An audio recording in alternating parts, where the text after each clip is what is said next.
Hello and welcome to a brand new episode of the Daily Debate. My name is Ahmed Nader, and tonight we're going to focus on the latest from the directives of His Excellency President Abdel Fattah al-Sisi and the efforts of the political leadership and of course Prime Minister Dr. Mustafa Madbouli to be turning and transforming Egypt into a logistics and trade hub for the region and for Africa as well. So we'll be focusing and shedding more light on the development efforts for the past decade and for the future presidential term as well.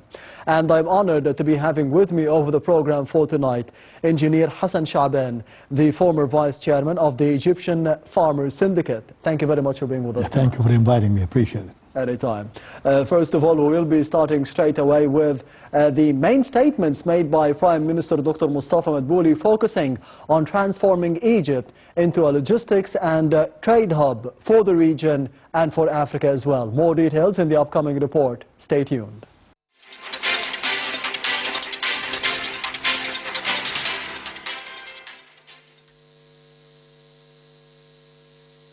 Prime Minister Mustafa Madbouli says that Egypt is aiming to become a regional industrial hub.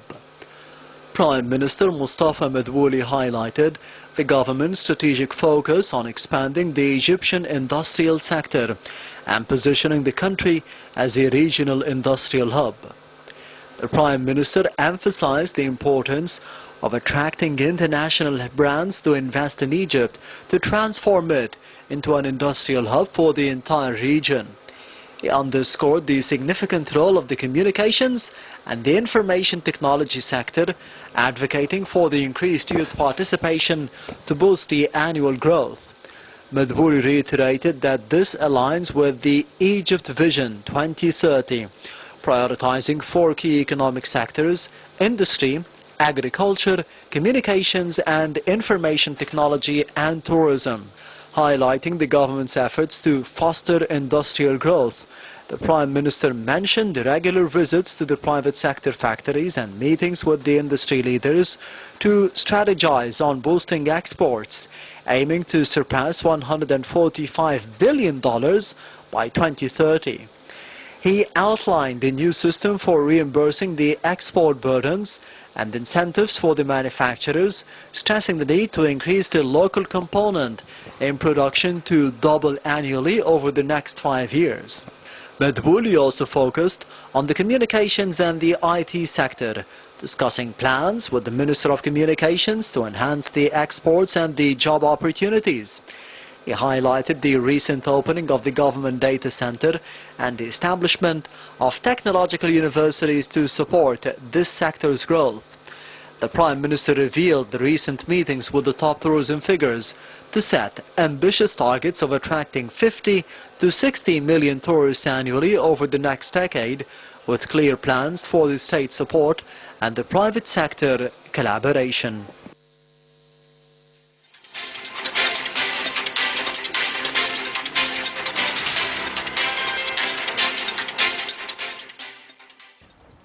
Welcome back. You're still watching the Daily Debate, and as I said in the beginning, that tonight I'm honored to be having with me over the program Engineer Hassan Shaaban. Thank you very much once again for being with us tonight.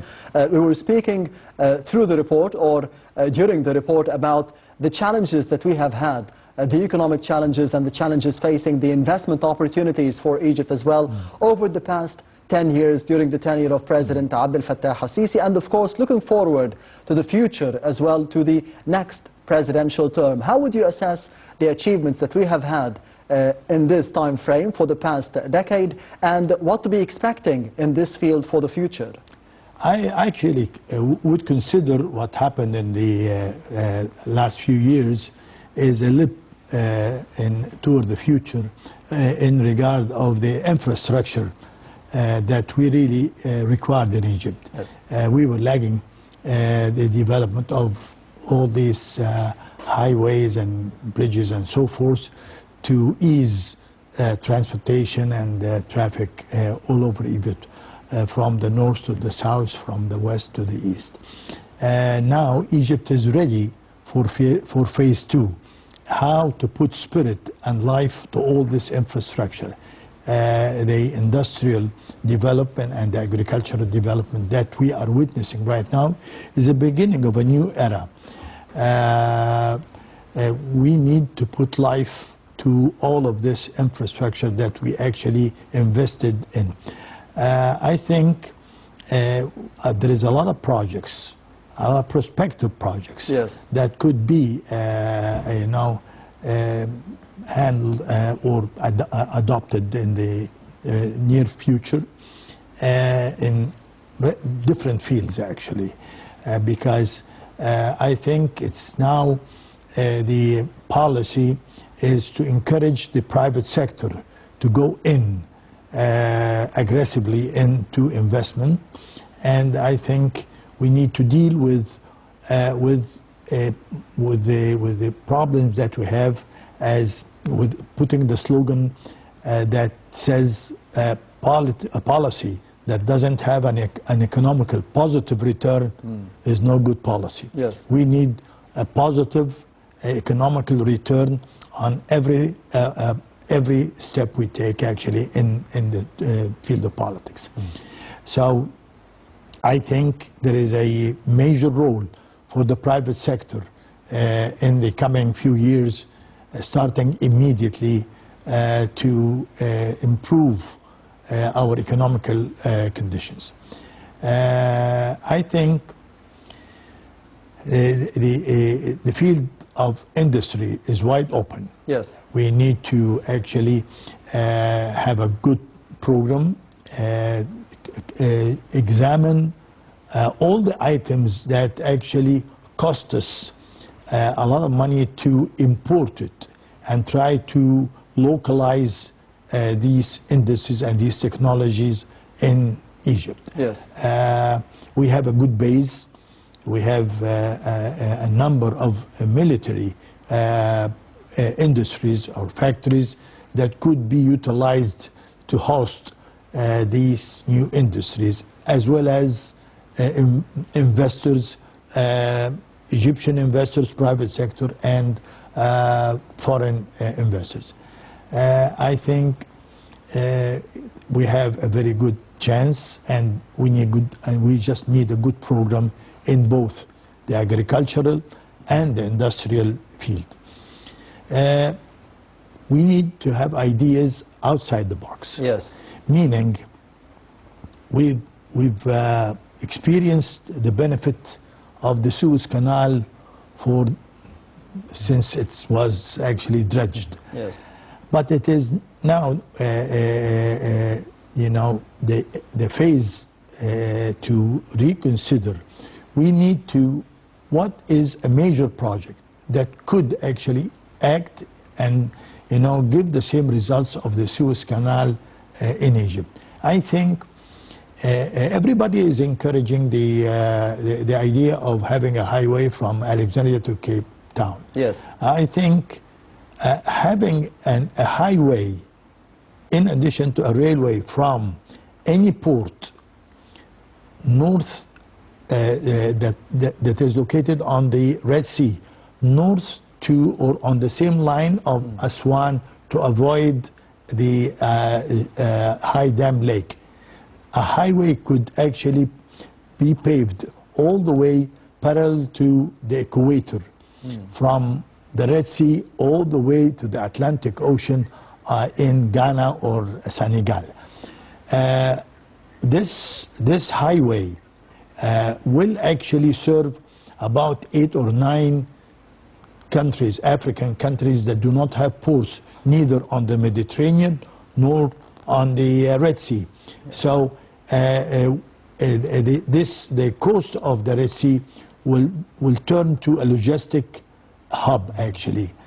Something, I don't want to say something similar to Jebel Ali, but very much similar to Jebel Ali. We could have warehouses and refrigeration areas and so forth, and even industrial areas in this particular location. And I think we ought to cooperate with our colleagues in the BRICS. Countries like China and Russia, who have a big number in the trade field, with these countries will be happy to cooperate with us to ship their goods all the way from the Gulf of Aden to the Red Sea, all the way to our new logistic location on the Red Sea, going into these closed African countries. I think we need to consider cooperation between Egypt and Libya in the future. Yes. In Wainat area. A lot of people do not realize that Libya also have a Libyan Wainat. The plateau of Wainat is divided between Egypt and Libya. Yes. And this is a very promising area. Our project in Wainat is very successful. The great river in Libya is also a success.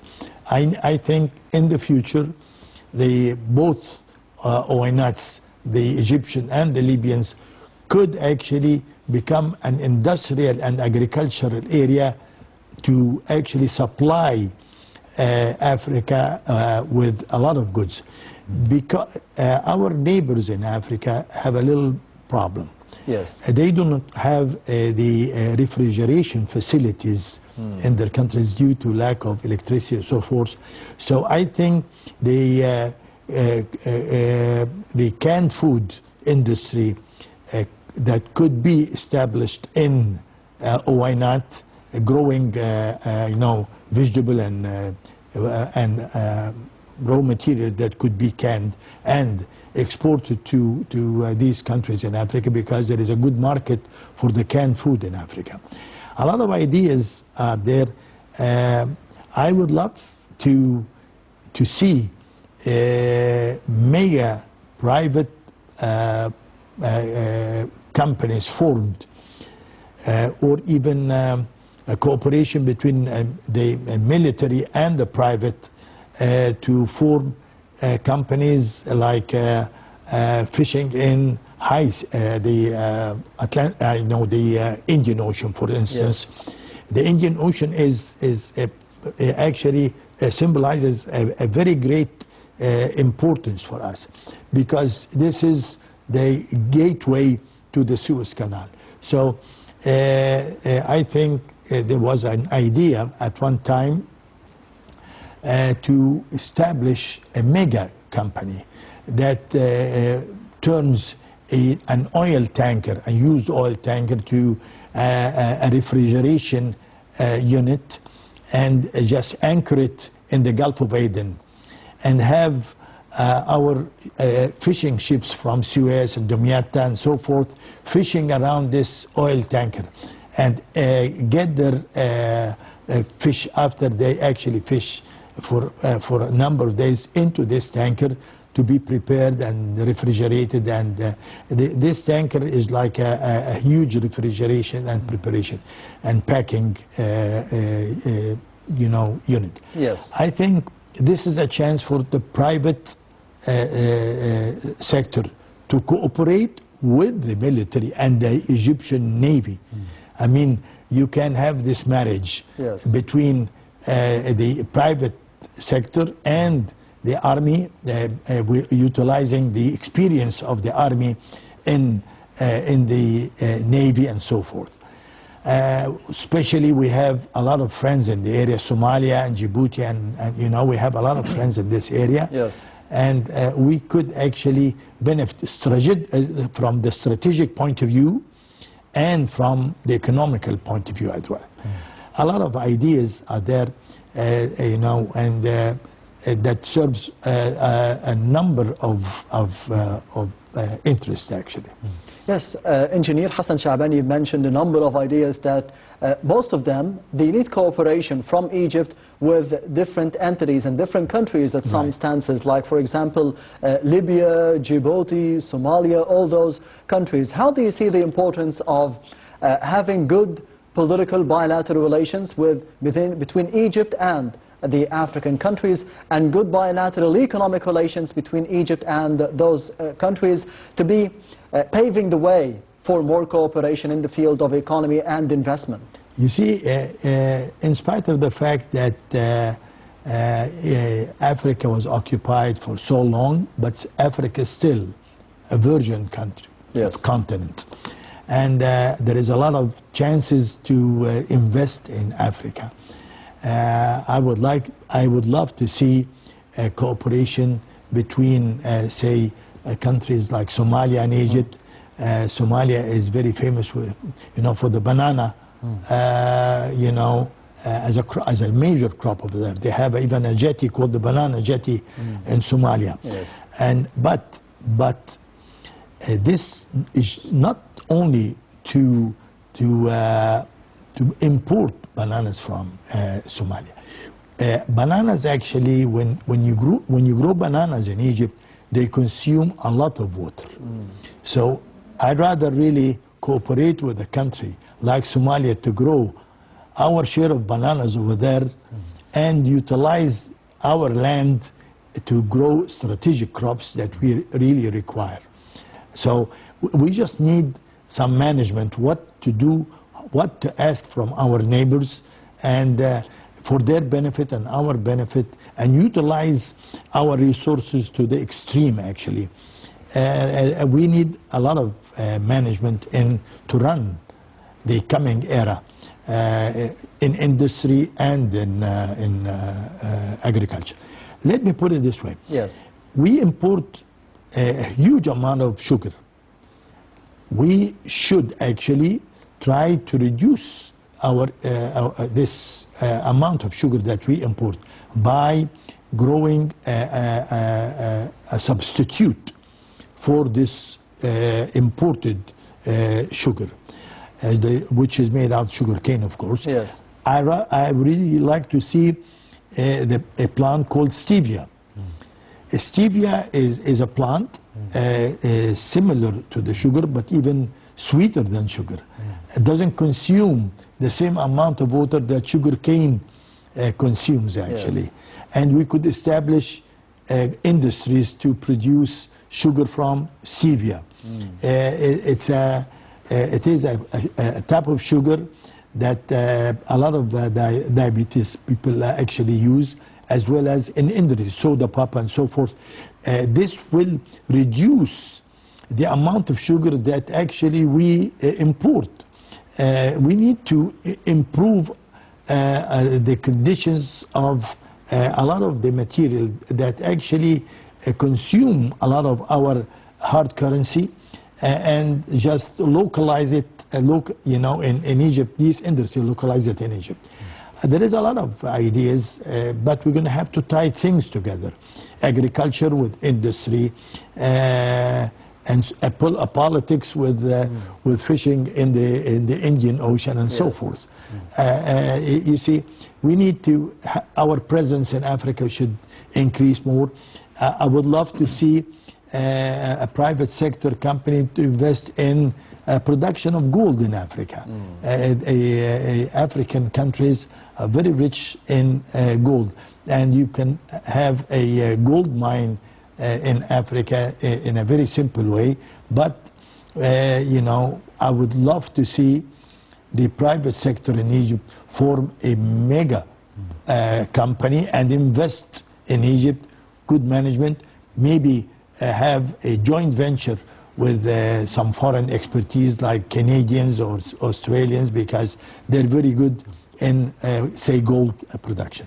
We need just to have new ideas or new methods of development instead of our traditional way of development. You have mentioned a number of new ideas for the past 10 minutes, to say the least, but for the real life, on the ground, speaking more of Africa, the cooperation between Egypt and African states, do you think that there is the willingness to be, I wouldn't say achieving independence from the other countries or the other continents economically and politically, but at least to be increasing the political and the economic cooperation between Africa in general and of course between Egypt and the African states? Do you think that the willingness is there? Because we see Egyptian investors going to Africa and investing in Africa. We see Egyptian companies going to Africa and building dams in the field of infrastructure, to say the least. Do you think that, on the other hand, and vice versa, could be applicable, African investors could be having the ideas of going to Egypt and coming into Egypt and pumping more investments for their,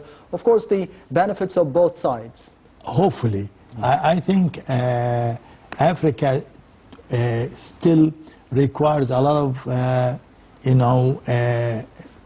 cash, let me put it this way. I mean, yes. We need to cooperate with our brothers in Africa first, and maybe later on as another stage, the African countries could actually come and invest in Egypt in a lot of ways. But I think at this stage, if we could cooperate with some African countries to actually have investments in Africa itself, yes.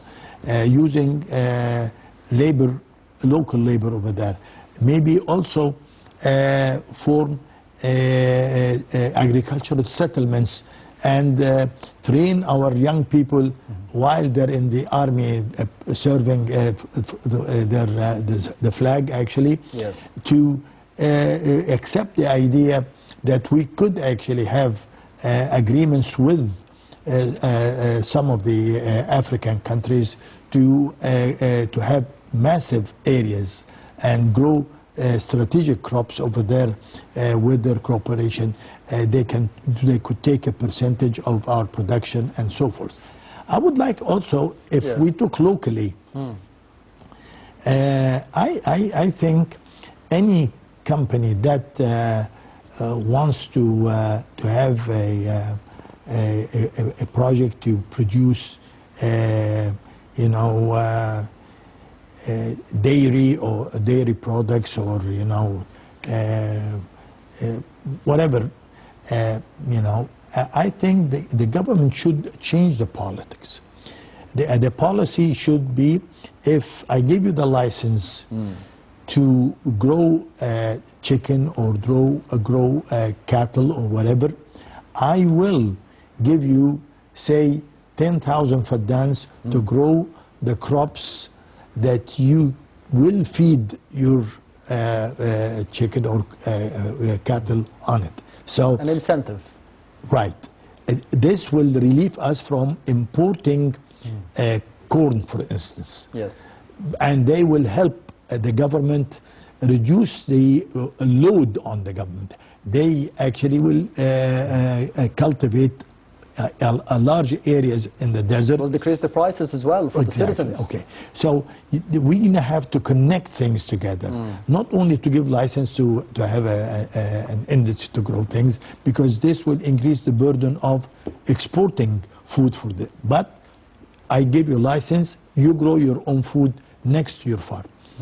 A lot of ideas there are there, and we need actually just to see what is beneficial to us and what will improve our economy, because we've invested a huge amount of money in the infrastructure and we need to have a return for all this infrastructure. And what I'm saying is to utilize this infrastructure to serve these projects actually. You've mentioned several times that we need economic results. We need to be seeing the results on the ground, and more importantly for the citizens to be feeling higher standards of living, decreased prices, for example, for the future. When do you think we could be reaching this phase, and how? You see, I don't think that this phase could take a long time, because agriculture is not really a long-term investment, because within a few years' time, within a couple of years actually, 2-3 years, you're going to have agricultural results actually. Establishing factories to produce cattle food or whatever doesn't really take long. All of these ideas, it just requires a good feasibility study and a will to actually have it on the ground. I think also this will open the door for a lot of small investors to buy shares in these mega shareholding companies the fishing company, gold investment in Africa, whatever. I think this is a new era that we ought really to consider. And speaking of the new republic and the new era that we are living here in Egypt through it, you've mentioned that we need to be having more willingness by the private sector to be going into the market, to be pumping more investments, to be taking the risk. Do you think that the incentives that the government has provided over the past decade will be giving more opportunities and to be encouraging more and more investors and the private sector representatives to be going into the market in Egypt? Today we have a situation where the government is trying to improve our economical situation, and the private sector as well is trying to find a means to invest. Yes. I think both sides doesn't really have any choice but to cooperate to improve our economy, and it will be a win-win situation if we manage to find a formula to for this successful marriage. Do you think we need more investments in the field of food projects here in the country, to be more specific, to be having more job opportunities and saving hard currency? Yes, I think still the market's still open for this. We need just to have a different philosophy, like we need to have agreements with our neighbors. Yes. To exempt some of our goods that we export to them from duties. For instance, yes. Libya, for instance, they actually import a huge amount of tomato sauce. From Egypt? Or generally? From Europe. Yes. From Italy. And the Italian industry is enjoying this privilege. I think we could enjoy the same privilege if we have an agreement and know what is the requirement of the Libyan market and the facilities that the Libyan government could give us to encourage cooperation between both sides. How about the facilities that we have had here in the country over the past decade under the tenure of President Abdel Fattah al-Sisi, more specifically in the field of infrastructure, to be having thousands of kilometers of roads, bridges, new cities all over the country, a new capital that is going on nowadays? How do you see the importance of the infrastructure that we had or we have had over the past 10 years to be building for the future economic cooperation between Egypt and at least the neighboring countries like Libya, for example? You see, one could see all these communities, the huge amount of houses and apartments all over Egypt right now. Yes. We just need a new plan to put spirit and localize the people who will live in these apartments and these houses all over Egypt. Yes. We like to serve the redistribution of the population in Egypt. I mean, we don't want people to live in a place and they actually travel from that place to their work every day. We did not really solve the problem. We need to localize the jobs next to these communities. Actually, we need to have an industrial zone, we need to have an agricultural zone to serve the needs of this community. And if there is anything surplus out of this production, it could be actually used in the industry. Onion, garlic, drying onion, drying garlic, yes. Potato powder, whatever. I mean, we need to have some imagination and form these communities. I mean, we will not haphazardly just form communities. We need communities that will serve our industry and agriculture. We will not really be doing good if we just haphazardly allow people to live in these houses without really having a program or a target for that. We have spoken about the importance of cooperation between Egypt and the Arab world, between Egypt and Africa, and of course you mentioned as well the importance of having Egypt as part of the BRICS comprising countries like Brazil, Russia, China, India. How do you see the future of the economy and trade with Egypt being a part of the BRICS? This actually will put Egypt in a completely different rank, actually. Once we have this logistic hub on the Red Sea to receive all the trade coming from Japan, China, the Far East, Russia, India, and so forth, going to this hub. And from this hub all the way to Chad, Mali, Benin, Burkina Faso, all of these countries do not have ports. You will be the port of all these countries. You see, and these countries are on the verge of, becoming a successful countries, because, as I said, they have all the resources that could make these countries very rich countries and very developed in the near future. Speaking about the economy of Egypt, and of course we had a number of reform programs being implemented here in the country with the blessings of the World Bank, major financial institutions like the World Bank and the International Monetary Fund. What does this say about the strength of the Egyptian economy, especially for the future? Well, once we put a program, a solid program, an ambitious program, and manage to utilize our resources to have positive results, definitely this will make us look good in front of the international bank. But again, we cooperate with the African Development Bank. Yes. And this is, we need to strengthen our relation with this bank, because actually it actually works along the side with the international banks. Yes. Anyway, but we need new resources and new ideas, new income to improve our economy. And as I said, this highway that goes from the Red Sea all the way to the Atlantic Ocean across the continent might be the new Suez Canal. This could yield even more than what the Suez Canal actually yields per year. And I think our partners, as I said, in the BRICS, yes, will be very much interested in financing and cooperating with us in paving this highway.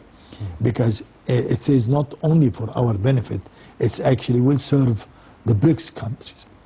Yes, on the other hand, we had also reforms in the field of education and vocational training for the Egyptians, which would be giving us the opportunity to be having more job opportunities for the future, for example, and less unemployment. How do you see the importance of the skilled labor that we have here in Egypt, not to be exporting to other countries, but to also to be getting the best out of them here in the country, building major projects like the one that you just mentioned? Well, this is definitely, if we can actually have an ambitious program, yes, to train our young people, our youth, while they're in the army. Part of them, a percentage of these young people, will be trained for industrial purpose and agricultural. I think this will be a good start for us, because we really need to train our young people on new technologies, and not the conventional and traditional ways of agriculture is no longer applicable. So actually we have a lot of new technologies in both industry and in agriculture. So I think we're going to have to reconsider a lot of our old policies to see the new republic becomes reality. Yes, to keep up with the world, at least. Engineer Hassan Shaban, the former vice chairman of the Egyptian Farmers Syndicate, thank you very much for being with us tonight. Thank you for inviting me. Appreciate it. Anytime. And this brings us to the end of the daily debate for tonight. I will be leaving you, however, with a report about the sustainable economic growth and the inclusive sustainable economic growth here in the country and the new projects that would be driving this growth for the future. We'll be having all those details in the upcoming report, but I will be wrapping up the episode for now. Thank you for watching and goodbye.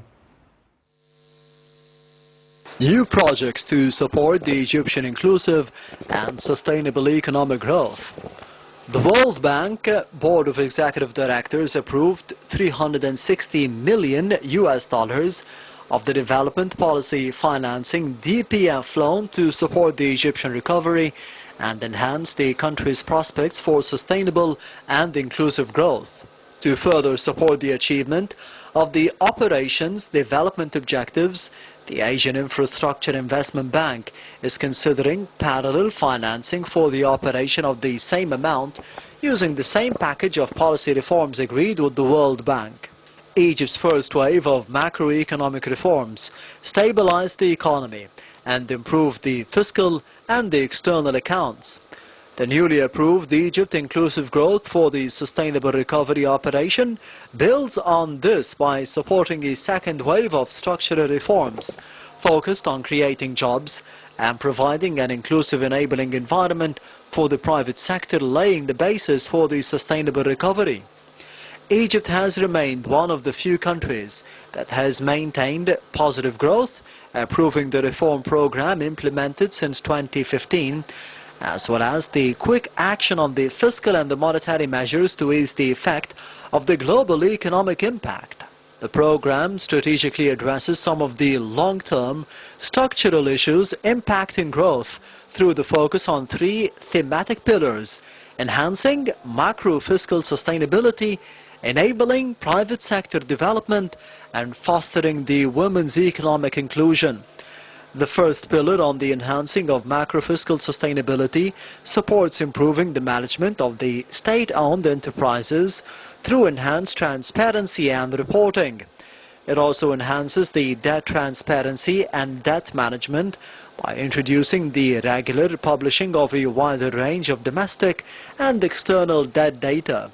This pillar also promotes and empowers a greener and more sustainable economic recovery through the issuance of the green bonds. The second pillar on enabling private sector development builds on the first wave of reforms and supports the digital and the financial inclusion, the streamlining and the automation of trade facilitation, and the modernization of the bankruptcy processes that aim to improve the Egyptian competitiveness and the private sector job creation. The pillar also strengthens the regulatory framework for the private sector participation in the waste management, which provides a basis for greener and more inclusive development in the sector. The third pillar on fostering women economic inclusion focuses on the legislative and the regulatory reforms that promote the female participation in the labor force and supports the government efforts to address the gender-based violence. It includes the steps to remove the restrictions on women participation in sectors and limitations on working hours, and supports the government adoption of a national code of conduct that promotes the safe and decent transportation for women in the railways. The program's design benefited from a collaborative process that had input from key stakeholders, including development partners, civil society, women, and the private sector.